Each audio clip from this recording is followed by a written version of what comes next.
ওনার চিকিৎসা, ওনার স্বাস্থ্যের এই মুহূর্তে তার কোন পর্যায়ে, এগুলো সমস্ত কিছু মানে পর্যালোচনা করে ওনার যারা চিকিৎসক রয়েছেন তারা আপনাদের কাছে আপডেট জানাবেন।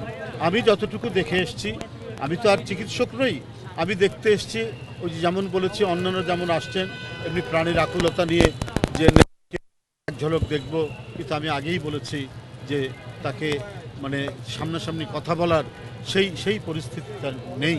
আমরা কাচের ভিতর দিয়ে বাইরে থেকে তাকে আমরা দেখছি। তো যাই হোক, আমার এই ব্যাপারে আপনারা নিশ্চয়ই জানতে পারবেন, তার চিকিৎসকরা এসে ডিটেলসটা আপনাদের সামনে বলবেন। বেগম খালেদা জিয়ার পরিবারের পক্ষ থেকেও বলা হয়েছে আমাদের দলের নেতাকর্মীরা তারা এই হাসপাতালের সামনে যেন ভিড় না করে। যারা শুভানুধ্যায়ী, শুভাকাঙ্ক্ষী, সমর্থক এবং জনসাধারণের যারা এখানে এসেছেন তারা হাসপাতালের সামনে ভিড় না করে তারা নিজ নিজ জায়গা থেকে তারা যেন দোয়া করে আল্লাহর কাছে। এই কথাটি আবারও আমি আপনাদের মাধ্যমে সবাইকে এখানে যারা আছে সারা দেশের মানুষকে, ঢাকাবাসীকে জানাচ্ছি হাসপাতালের সামনে আপনারা ভিড় করবেন না। এখানে ডাক্তাররা আসছেন যাচ্ছেন, তাদের যাতায়াতে বিঘ্ন হচ্ছে, চিকিৎসকদের যাতায়াতে বিঘ্ন হলে চিকিৎসা হবে কি করে? তাই এই হাসপাতালের সামনের রাস্তাটা এটা একটু খালি করতে হবে এবং সবাইকে অনুরোধ করব আপনারা নিজ নিজ অবস্থানে গিয়ে আপনারা আল্লাহর কাছে দোয়া করুন। এইখানে ভিড় করলে পরে এখানে চিকিৎসায় আপনার বাধা পড়বে, বিঘ্ন পড়বে। যাই হোক, এইটুক আমি আপনাদের সামনে এই পর্যন্ত এটুকু বলতে চাই। আবারও আমি আল্লাহর কাছে দোয়া করছি আল্লাহ যেন আমাদের নেত্রীকে, আমাদের প্রিয় নেত্রীকে আল্লাহ যেন সুস্থ করে দেয়। প্রেরণার উৎসস্থল দেশনেত্রী বেগম খালেদা জিয়াকে দেখলাম, সেটি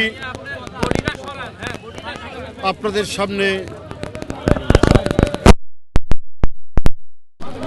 যে তিনি খুব সংকটাপন্ন অবস্থা থেকে তার সংকট যে কেটে উঠেছে, তিনি যে শঙ্কামুক্ত সেটা বলতে পারবো না। প্লিজ তিনি যে শঙ্কামুক্ত এটা বলতে পারবো না। আমার হলো চিকিৎসকরা তারা প্রাণপণে তার চিকিৎসার চেষ্টা করছেন। আল্লাহ তাআলা নিশ্চয়ই সারা দেশের মানুষের যে ভালোবাসা, তাদের যে প্রাণ ভরা দোয়া, আল্লাহ দেশনেত্রী বেগম খালেদা জিয়াকে সুস্থ করবেন।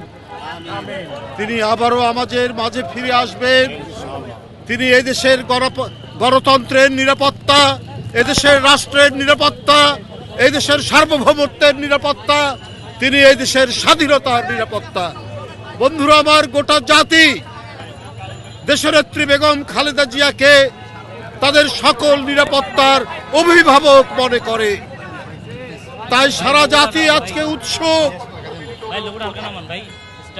সারা জাতি আজকে এভার কেয়ারের দিকে তাকিয়ে আছে। জনগণের ঢল আজকে এভার কেয়ারের কাছে এসে পৌঁছেছে। আমরা অবশ্যই সবাই আল্লাহর কাছে দোয়া করছি, আল্লাহ আমাদের প্রিয় নেত্রীকে তিনি সুস্থ করে তুলবেন। আপনাদের মাঝে আমি আবারও বলেছি, আমি চট্টগ্রামে মিডিয়ার মাধ্যমে বলেছি, আমরা জানি আমাদের দলের নেতাকর্মী, আমাদের শুভানুধ্যায়ী, আমাদের শুভাকাঙ্ক্ষী, আমাদের সমর্থক দলের এবং দেশের আপামর জনসাধারণ তারা অত্যন্ত গভীর শ্রদ্ধা করেন।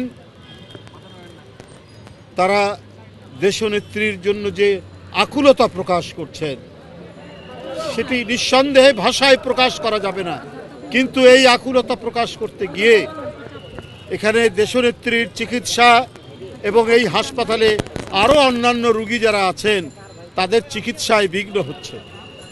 এই কারণে আবারও আপনাদের মাধ্যমে বলতে চাই, আমাদের দলের নেতাকর্মী এবং যারা শুভাকাঙ্ক্ষী রয়েছেন তাদেরকে অনুরোধ করব, আপনারা এই হাসপাতালের সামনে ভিড় না করে আপনাদের নিজ নিজ জায়গায় মসজিদে বাসায় সেখানে আপনারা দোয়া করুন, আল্লাহর কাছে মোনাজাত করুন, শীঘ্রই দেশনেত্রীকে যেন আল্লাহ সুস্থ করে আমাদের কাছে ফিরিয়ে দেয়।